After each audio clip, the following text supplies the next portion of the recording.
A paz do Senhor, meus irmãos, vamos aqui para a nossa última aula de soteriologia.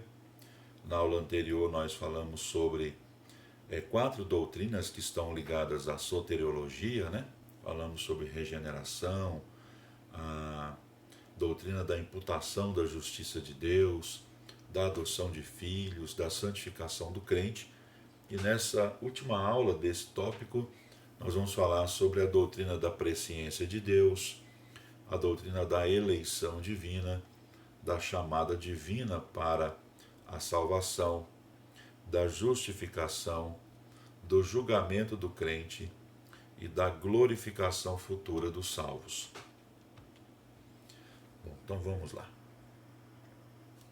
A doutrina da presciência de Deus é o seu pré-conhecimento de todas as coisas.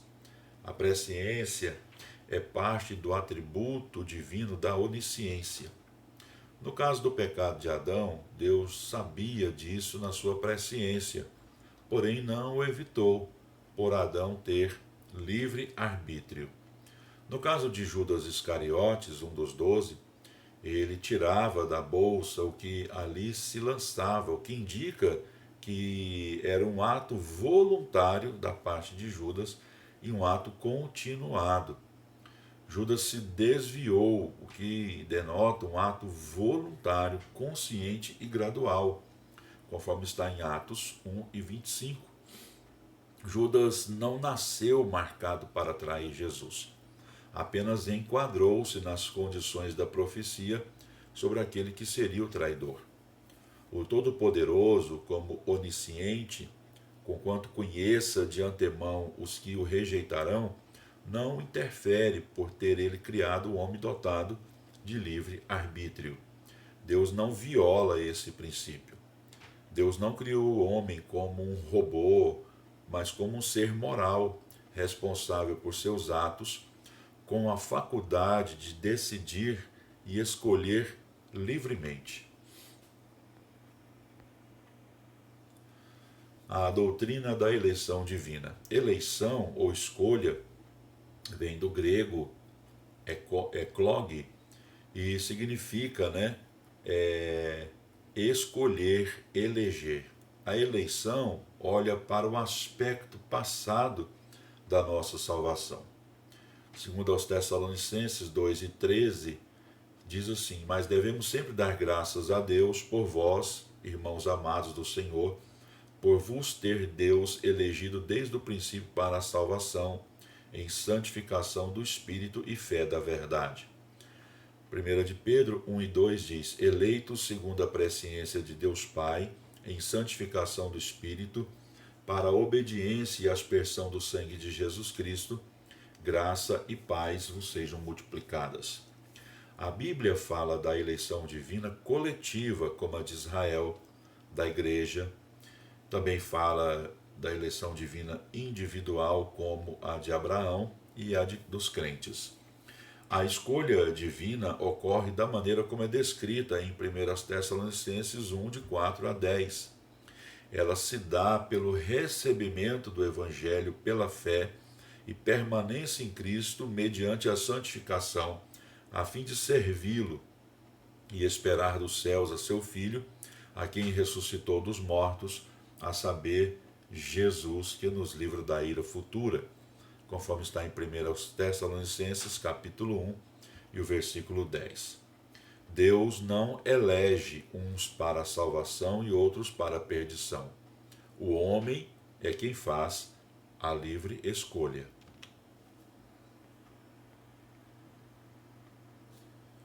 A doutrina da chamada divina para a salvação. Essa chamada não se refere apenas à salvação, mas também ao plano de Deus para a vida do crente, como lemos em Efésios capítulo 4, do versículo 1 até o 15, especialmente nos versículos 11 até o 15, que diz o seguinte: e ele, Cristo, mesmo deu uns para apóstolos, e outros para profetas, e outros para evangelistas, e outros para pastores e doutores, querendo o aperfeiçoamento dos santos para a obra do ministério, para a edificação do corpo de Cristo, até que todos cheguemos à unidade da fé e ao conhecimento do Filho de Deus, a varão perfeito, à medida da estatura completa de Cristo, para que não sejamos mais meninos inconstantes.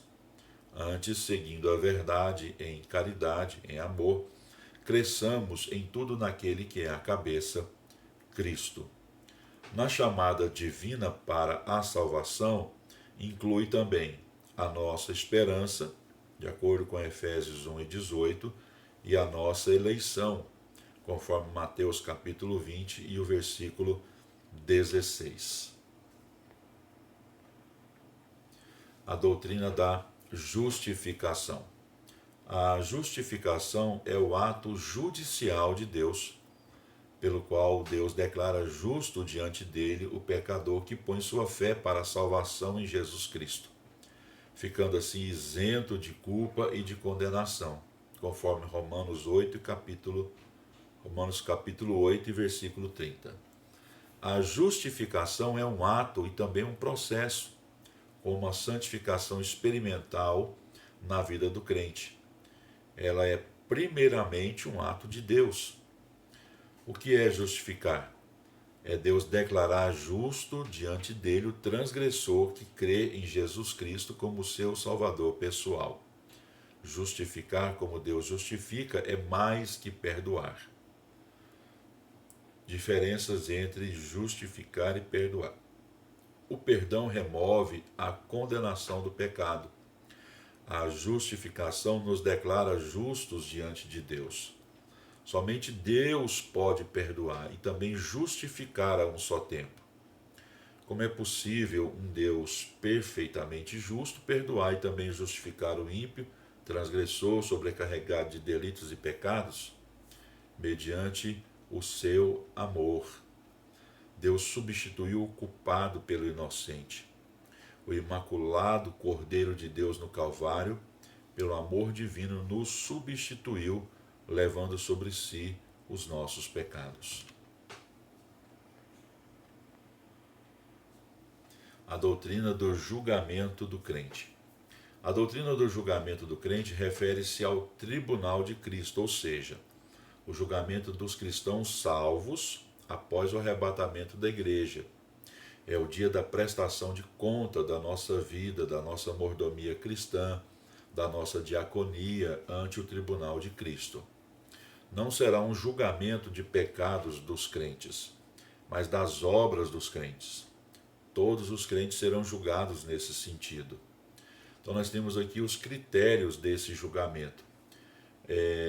Os critérios desse julgamento envolvem a lei da liberdade cristã, a qualidade do trabalho, o material empregado no trabalho, a conduta do crente, o modo como tratamos nossos irmãos na fé, os motivos secretos do nosso coração que nos levaram aos respectivos atos. E por último, a doutrina da glorificação futura dos salvos. A salvação começa com a redenção da alma, prossegue com a redenção do corpo e culmina com a glorificação do crente integral. Daí o autor de Hebreus ter chamado essa gloriosa obra de Deus de uma tão grande salvação, conforme está em Hebreus 2 e versículo 3. Em Efésios 2 e 7, a palavra eras, no grego aionios, termo que se traduz por séculos, em 1 Timóteo capítulo 1 e versículo 17 diz: Deus nos vivificou juntamente com Cristo e nos fez assentar nos lugares celestiais, para nos mostrar séculos vindouros as abundantes riquezas de sua graça, pela sua benignidade para conosco em Cristo Jesus. Ora, ao Rei dos séculos, imortal, invisível, ao único Deus, seja honra e glória para todos sempre. Amém. Então termina aqui mais esse tópico de teologia sistemática, soteriologia, que é a doutrina da salvação. As aulas desse tópico foram baseadas no livro Teologia Sistemática Pentecostal, da editora CPAD. No nosso próximo encontro, estaremos estudando sobre eclesiologia, que é a doutrina da igreja.